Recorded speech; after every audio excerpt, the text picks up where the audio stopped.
Justin Hopkins was arrested October 21st on a violation of duty to register, which is a fourth-degree felony. Hopkins was convicted in 2011 of unlawful sexual conduct with a minor and is a Tier 1 sexually oriented offender. In other court documents found, Hopkins listed an address of 801 Baird Street, Apartment A, Logan. This property later had the address converted to 871 Baird Street. According to the county office, it is the same address, which is located within 1,000 feet of a school. The property record shows that Benjamin and Matthew Fickle are the owners of such property. Sam FM phoned Fickle's office and made him aware we wanted to conduct an interview regarding a property he owned. Instead of an interview, Fickle left the following statement. In response to Sam FM's request for more information, candidate Benjamin E. Fickle provides the following. I have never rented or leased any property to any known sex offender. The Baird Street in question was rented to a single female on April 15, 2016 through the Hocking Metropolitan Housing Authority, which carefully screens all applicants for problematic history. Hocking County Metropolitan Housing Authority Executive Director Nathan Blatchley said he could not verify who the property was rented to for privacy reasons, but had this to say about the screening process.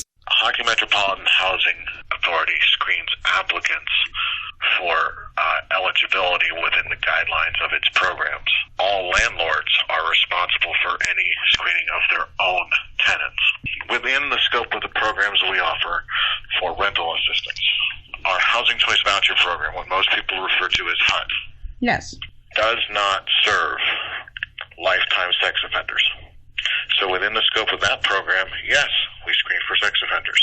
That is also true for public housing. If you are a lifetime sex offender, you are not eligible to participate in our programs. Tier 1 has to register for 15 years annually. Tier 1 may be eligible for our programs because the federal statute says lifetime sex offenders. Hopkins is not listed as a lifetime sex offender, but as a Tier 1 offender. Blatchley verified the property is part of the Hocking Voucher Program, also known as HUD. However, the Housing Authority still has the property listed as an address of 801 Baird Street, which is different than the tax bill. Suzanne, a neighbor to the Baird Street property, said her first experience with Hopkins was over a dog that was without food or water on a hot summer day. Whole situation just seems real sketchy and weird.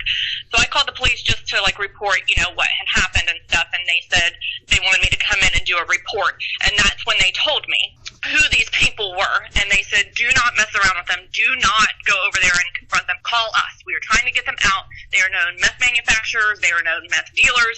They are known for, sex offenses, domestic disputes, Logan. And that's why they wanted me to come in to warn me. And I did have to call frequently because they were either yelling and screaming and cussing out there at young children. They had gotten some of the kids taken away, and then it's like there would be different kids that showed up, and they were always little kids. So I can't tell you whose kids were whose.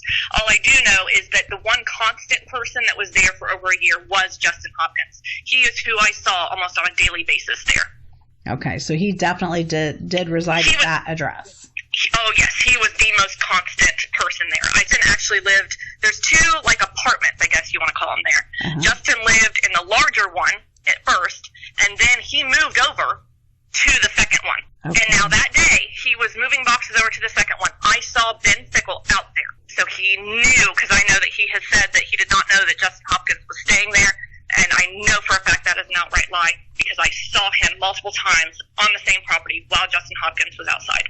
Prior to contacting the Logan Police Department, were you aware that Justin Hopkins was a Tier 1 sex offender? No, I had no idea. Do you think that Ben Fickle knew that he was a sex offender? I absolutely believe that he knew, yes. I know that in the past that he did background checks before he even rented to people. I have been told, now this is just something that I've been told, but that is public record, so it'd be easy to look up, that he actually defended Justin Hopkins on a prior failure to register as a sex offender. So I believe very strongly this is a very small community. He is, been as in and out of that courtroom. Even if you didn't know that Justin had a record, wouldn't you run it? Because he has prison tattoos on his face. So he knew. And, he did not tell anybody in that neighborhood, knowing there's multiple young children that live there. And then one of my neighbors, and she actually came and got me, and she said, do you know that there's a sex offender living next door? And I said, well, I've heard rumor that there is. And she said, the owner didn't even tell us anything. She said, I had to find out on a website. So I've known Ben Fickle. He could easily walk over and say, hey, I just wanted to let you guys know, or whatever. He didn't tell us, he didn't anything. And he didn't tell anybody else. And there's lots of small children in this area. And then to be running for a prosecutor saying that you're going to uphold the law, okay. I mean, I'm hard time believing that he's going to be able to do that job. And like I said, I did see Justin Hopkins outside multiple times, and I saw Ben Fickle there as well. So to say that he didn't, if he ever tried to say that he didn't know that he was there, I mean, that would just be an outright lie. Sam FM also found court documents from Hagen County Municipal Court that showed Benjamin Fickle as Hopkins' attorney on May 21, 2015. According to the literature found on the Ohio State Bar Association site, attorneys are not allowed to represent a client when the lawyer's own interest or the interests of other clients may conflict with the representation. Hopkins is shown on the court docket today for arraignment. This has been Teresa Salazzoni reporting for 98.3 Sam FM.